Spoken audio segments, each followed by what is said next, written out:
Alright, so it's time for another dose of Unstoppables recap. Now, family, this one right here is a bittersweet type story. One that was shared on the live channel Unstoppable Live some time ago, right? This lady was sharing about her husband that she met in Jamaica.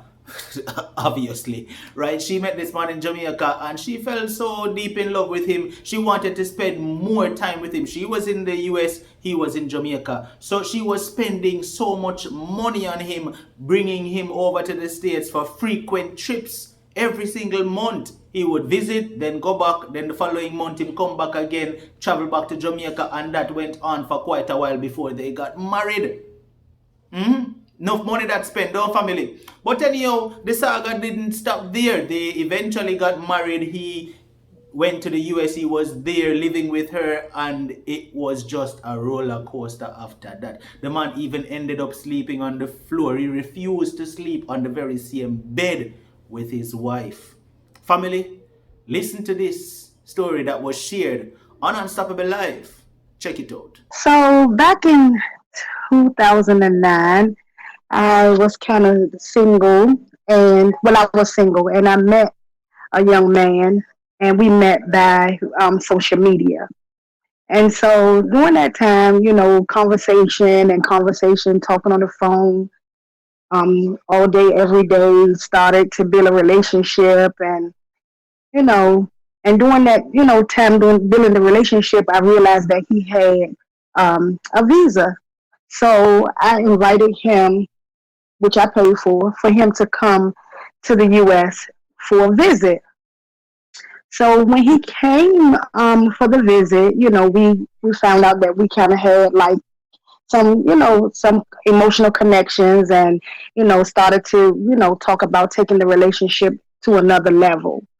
And from the first visit in September, he started to come I started to allow him to come like every 30, 40 days or so. So, we decided that he would come up for the Christmas holidays. I was gonna travel to visit him, so we decided that since he had not spent time in the U.S. for, the holiday, that it would be a good idea for him to come up for the Christmas holiday.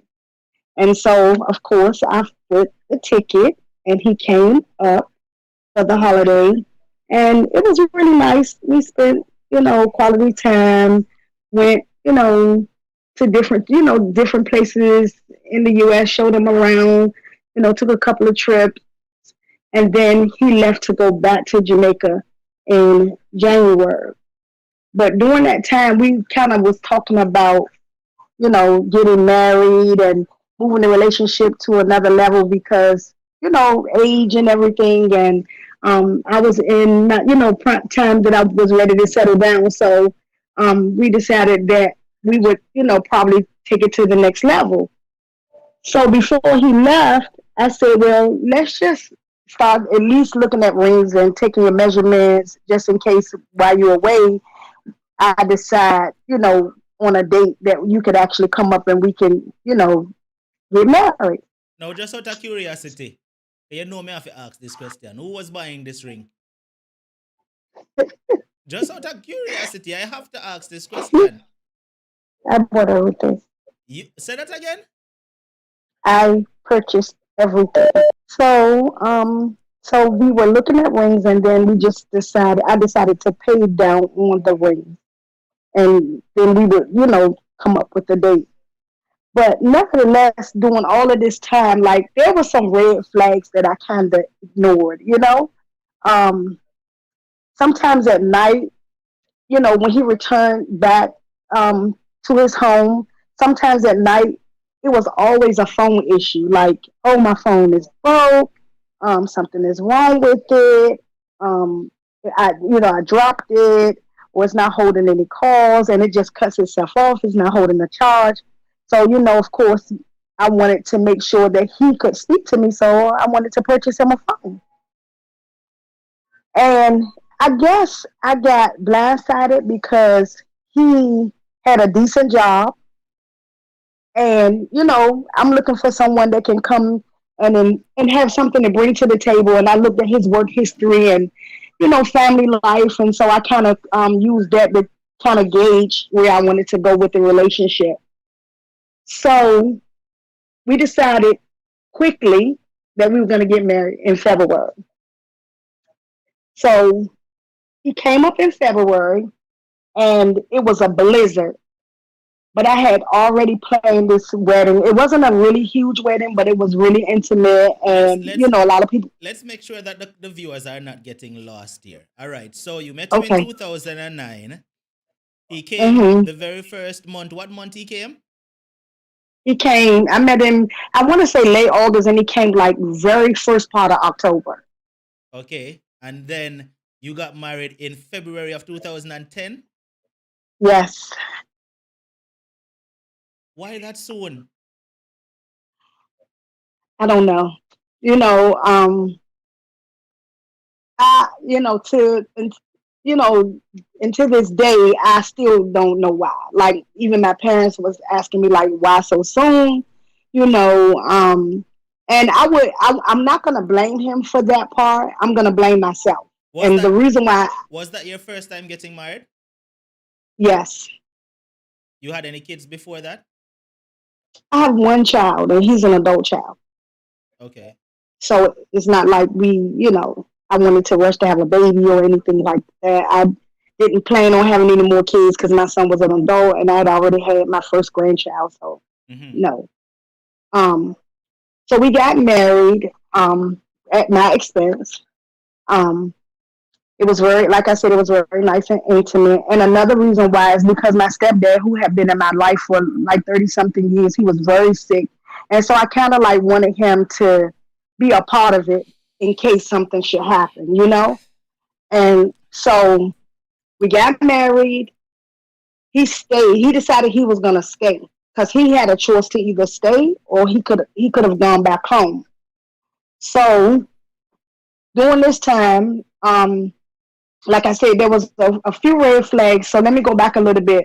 So when I picked them up from the airport and we got back to my house, my house phone rung and I answered it. And the person, it was a woman on the other line, and she said, "Could I speak to that person?" So I didn't want to be like this nagging person and say, "Who is that? Who is that? Who's calling?" Because he's coming up and there's a blizzard. He had to come up in the middle of a blizzard, and so I did not ask the person who's calling. So the conversation was really brief, and I asked him. I said, "Who is that that's calling? That calling my house phone?"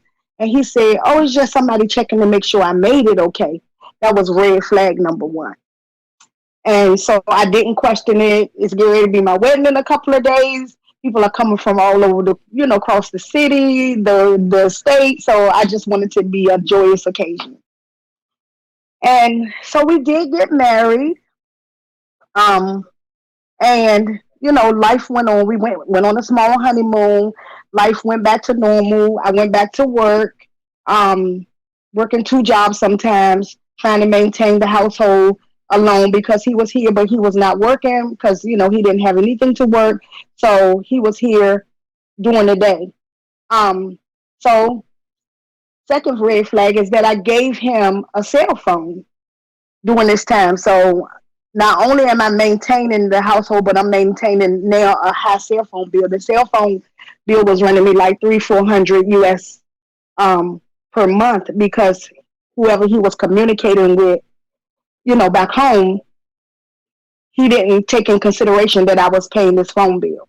I guess he just thought it was free because he didn't have to pay for it. So anyway, I spoke to him about the phone bill. I didn't really ask him who he was talking to. I just told him to be mindful that I have to pay the phone bill. So if he's calling people, he may need to, call them on WhatsApp or get a credit and, to text them or what have you. So during this time, as I said, I was, he was just here when I come home from work in the evening, tired, no food cooked. He's just relaxed. What did you eat? He ate, but he never thought about like maybe I should fix some food for my wife. She's coming home, she's handling everything on her own, so I had to come home and kind of fend for myself, which is okay. So fast forward now, the years going by pretty fast. I started to put in his paperwork. So when I started to put in his paperwork, not long after that, he found out that his father had passed away. And so he had already stayed, so he could not go back home to bury his dad. So, of course, at my expense, I sent money towards the burial, and the father was buried and, all of that stuff. So during that year, um, I was exercising and I fell and broke my ankle. And I didn't realize how bad I had broke my ankle because I was still able to walk. So um, I had a soft cast put on my foot, um, and I took it off because I wanted to travel. I had planned to travel to abroad that same year, so I took the cast off and I traveled. So when I got back to the States, I realized that I had crushed my bone because I walked on my foot. So now I had to have surgery on my foot to get a bone replacement, and that put me down for like 4 months. I had to literally be in a wheelchair and like bedridden for almost 4 months. So at that time, um, he would wake up in the morning, get up and prepare breakfast for himself and sit down and watch TV. Never one time asking me like, would you like to have some breakfast, or would you, are you okay? Like, do you need to go shower? So my mom and my cousin had to come every day to make sure that I ate and I had a shower. What Hmm. was it that caused you to take on to him so swiftly? Like what was it? Was it is it that him did just sweet? What? Cause I'm baffled as to what it was. I think it was so many contributing factors. Like, I don't want to say his mouth was sweet, but he had a decent conversation. That's one.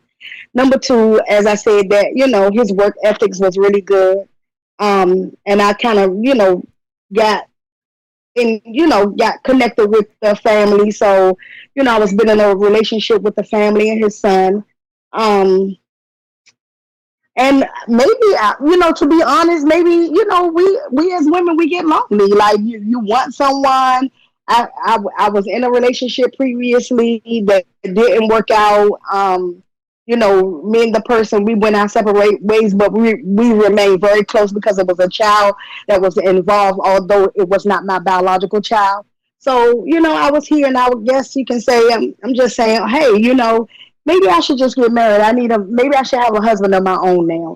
I'm getting up in age, But with all kind of settle. with financially Hmm. supporting him on every level, wouldn't that be like taking on a grown child to maintain? You Exactly. didn't look at it Hmm. that way?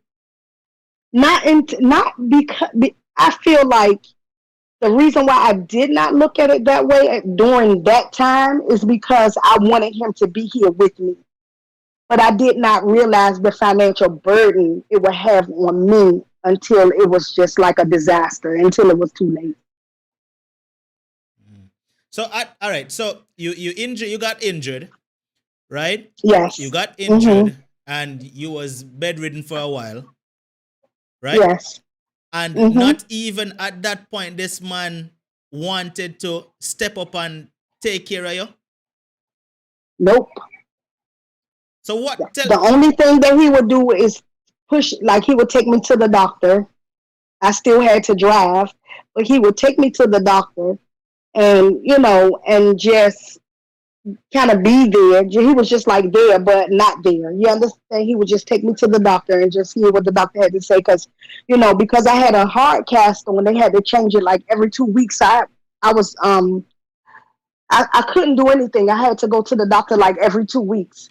And I was still getting income because of the type of work that I do. I had my disability monies and stuff like that. So I was still taking care of all of the household Mhm. sick. So um, Was he there working at was this time. point? No, he wasn't. Not yet. His What? work permit hadn't came yet. Okay. Okay. So my mom and my cousin had to come up every day to help me out, because we want to take a shower and feel fresh and make sure that you're taking good care of your hygiene and stuff. And so my cousin would have to literally come home from work every day to make sure that I had a shower because he wouldn't even offer. So when he would see my cousin, he said, she doesn't even ask me to help her. And my cousin said to him, should she ask you? Exactly. Why would You you need know, to ask him? That's your husband. That's his responsibility. If you can't help yourself, you're exactly, supposed to be there to make sure that you're okay. Especially a woman who is making sure that him okay financially. You shouldn't in every way. even while you were going to work, him should have make sure it's food prepared and everything when you come home. Cause I mean, anyway, continue the caller. Go on talk. Yes. Um, just time went by. I was down for about 4 months. I got the clearance to go back to work, so I went back to work. And not long after that, I can't remember exactly the day, but not long after that, he was able to get his work permit.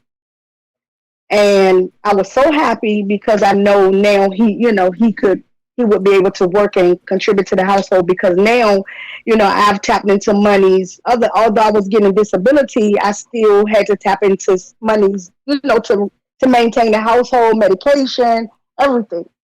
So, so now, I'm moving around. I'm back on my feet.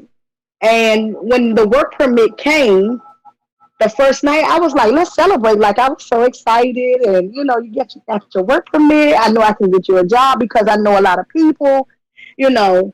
So the first night he got his work permit, he slept on the living room sofa. You guys may say settee, but he slept on his settee.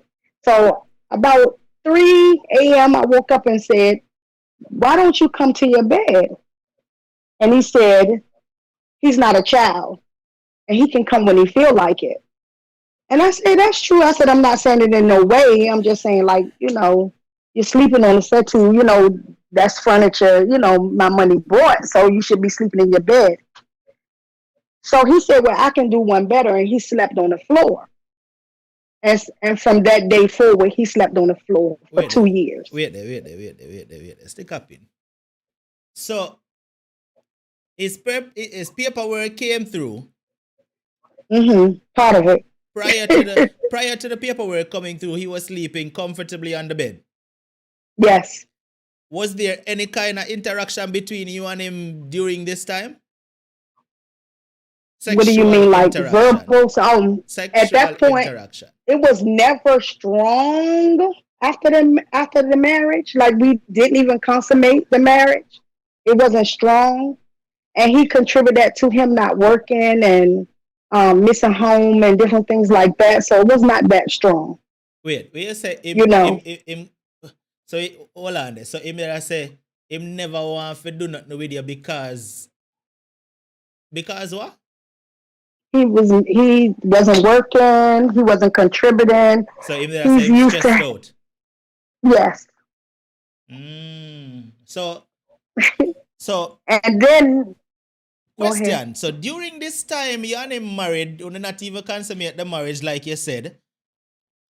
How during this, because we're looking at a 8-month period from what you said earlier before all this started to happen with your foot incident. So during this 8-month period, how many times would you say your husband actually was intimate with you, if you can remember? I know at one point it was like 2 months. Nothing. So maybe about 5 times. I want to say maybe 5, maybe 6, if that much. Over That might be a lot. 8-month period? Yes. People in here are going, yes, sir. 5 times, maybe 6, her very own husband was intimate with her over a 8-month period. So, what led to him wanting to sleep on the floor, though? Because from what you said, him getting paperwork, was he excited when him getting paperwork or what? And him just had chill out in the living room or what? What was going down? So that's what I thought it was when he got the work permit. I said, okay, maybe he is, excited, and I get that. He's home, Um, but then when he took to the floor, um, the next night, I said, so it's a regular thing then. Well, you told me not to sleep on the settee. And I said, I told you not to sleep on the settee because we have a bed. We have a marital bed. So not because I wanted to have a fight or because I want to, like dictate to you or control you. I'm just saying, like, I'm your wife, come to bed. And he said he's not a kid. And so that's that became his bed for 2 years. So for 2 years, your husband was sleeping on the floor in the room with you, in the same room? Yeah, so he was sleeping beside. So it was a space. It was a space beside the bed. He made a complete like pallet, like I don't know what you guys call it, but a pallet on the floor where he padded it up. He used like my blankets and my comforters, and he piled it up. And he had his computer there. It was like a little home right there on the floor. So And I would get up every day and look at him on the floor. let's take a look at you for a minute. As a woman, for 2 years, you're married to a man who refuses to sleep even in the same bed with you, that he would prefer to sleep on the floor. How did that make you feel as a woman? It made me feel, first of all, it stopped playing with my self-esteem. It made me feel inadequate as a woman. That it played on my psyche like every single day. I became so depressed. I was ashamed to tell my friends and family because once again, that I told you so's and stuff. I didn't want to hear that. So it's like I shut myself off from the world and just lived a lie. So I thought, so now he was able to get a job. I had friends, like I said, I knew a lot of people and, high places. So I was able to get him a really, really good job. And so, he's contributing to the household, kind of like, letting me control some of the money. He had a part-time job, so he was using that money. He was kind of letting me control some of the money towards the house, but I didn't know the whole time that was his way of saying, now we're in a business marriage, like he's paying me. You understand? But it was unspoken language. So I start hearing things in the neighborhood now. So here come the shame part. So I start hearing things in the neighborhood, like, some of the same people that I'm telling him, like, I don't associate. It's not that I think I'm better, but, you have to, pick and choose your battles and pick and choose your friends. And so I, told him a couple of people that I don't really associate with some of the people in my community. I go to work and I come home, and, I ask that he do the same. Like, if you talk to people, just keep your business to yourself, remain respectful, and those things, and he was like, okay. And I start, people start coming to my mom and telling her that they saw him with, said female in the community. And, a couple of people were saying that they seen him, but I didn't go to him and confront him with it. I just kind of let it go because I said, I don't want to put too much in it. I don't really want to be accusing people of doing things that's not happening. So, let me just watch and see. So one day I was leaving out, and the same female that people were, saying that he's with came up to me. She called me, and I've been knowing her for a lot of years. So she called me. She said, "Can I talk to you?" And I said, "Sure." And she said, "I want to apologize to you." And I said, "For what?" And she said, "Because the whole time he had me believing that you were out cheating on him. And I realized it was not you, that it was him." So I said, "What are you talking about?" Like I'm lost. She said, "Your husband." She said, "I saw him with this other girl in a restaurant the other day, and I was so heated." So I said, "Well, why were you so upset? Like, I'm not, why are you upset?" She said, "Because the way he sit down and was talking about you, talking bad about you, I realized that you weren't the one, it was him. So I said, well, I've been told on several occasions that you and him have been sighted together too. So, it sounds like you're very upset that you saw him with another female. So she said, no, I'm just upset because I know that, you helped him and, you're helping him and stuff. And I see that he's really dissing you and he's talking about you and stuff. And she showed me the pallet on the floor. She said, I know he sleeps on the floor. I was crushed completely.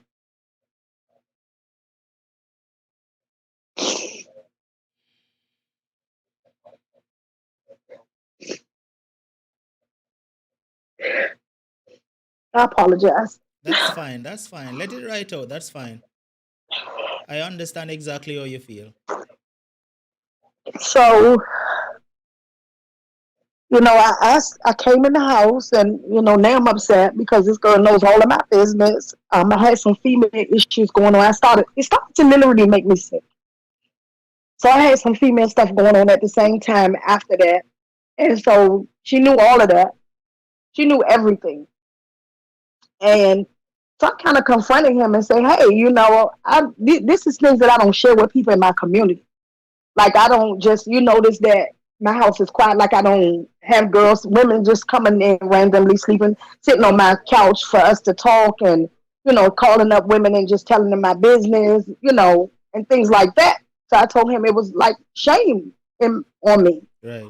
And I said, did you share this information? And if you did, why are you? Like, that's things that I wouldn't share with anyone. And he said, no, it wasn't him and this and that. And I said, well, there's no other way for her to know because I wouldn't tell her that, So he kept saying he didn't, and saying all these things. So I just said, okay, forget it.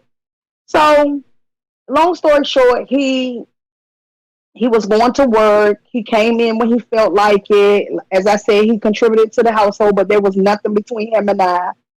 He just, he just came in and went as he pleased. And I kept saying, we need to get a divorce. And I don't want to go further with an interview because at this time, we hadn't even done the interview yet. So he was saying to me, like, if you don't do the interview and I have to go back home, then he's going to be shaming, he's going to go back home and feel shame and, because he came here for a better life. Yeah, and, but he was things. shaming you, so why should you care? He was Exactly. shaming you. You shouldn't care at all. You should have been like, okay, I'll make sure. Since you were buying all his tickets and everything before, you should have been like, all right, your tickets already bought. Hit the next flight out. You shouldn't care anymore about him at that point. So the interview came and I did it. And it was so bad. The interview was so bad. I was so emotional in the interview that they just ended the interview. So he did not get his stuff at the same time. It took at least another 6 to 8 months before they called us back. And it was a different, person doing the interview. And I tried my best to hold my composure because at that point now I feel like I'm just doing a service. It's not anything other than just me helping an individual from my heart. You understand? Right. So, so he ended up, getting it, but I did not know that he was connected to, INS. So he was looking online, so he knew exactly when his car was coming and everything. He knew everything. So he just kept asking me, like, did it come? But I never knew at that time, like, I could have held it. I just thought that I'm supposed to give it to him because this is my first time going through all of this. Like, I've never, married and filed for anyone or anything like that. So I was just like, okay, I just gave it to him. And then he really started, like, showing me, his true color. So, it was just like we was coexisting.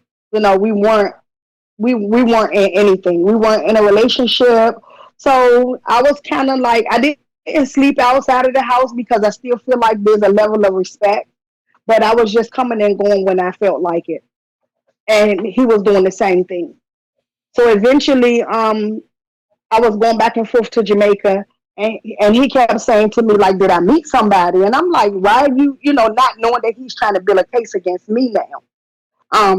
And I was like, no, I didn't meet anybody. I'm just going away for basically like for like solitude, just to get my mind right, just enjoy myself because that's something that have been doing for years. So so he was saying that he heard that I was going to Jamaica, and I have a man and all of these things, and he knows that I'm cheating, and that's it. Like, this is it. That's it. That's the ultimate thing you can do. To cheat on me. So if you try to come at me for anything else, like, he's gonna use those things against me because I was cheating and he got proof. And I said, okay, whatever. But he was not involved with you, so why that matter to him? What you do with your time? Because he was ready to walk away, so he needed something. He needed something to try to make me feel like, oh, this is all of your fault. Like, I'm walking away from this, but I want to make sure that I feel good about walking away because he really had no reason to. You understand? So he had to come up with something. And I don't know if someone was talking to him on that end. Like, he would just come in with all of these crazy ideas, and I'm just like, okay, whatever they say, whatever you say, that's fine. So that next year, I lost my job. My job downsized, and I ended up being at home for an extended period of time. But in this same year, so many things happened. Like, I lost my job. I found out, that I was really sick. And then my stepdad of 40 years passed away. And then on top of that, he announced that he was going to leave. And so I'm just like, now you're kicking me to the curb. I don't have a job. I lost my stepdad. I'm sick. So now you're getting ready to leave. He didn't even try to cover me on his insurance or anything at that time when he knew that's when I needed it the most.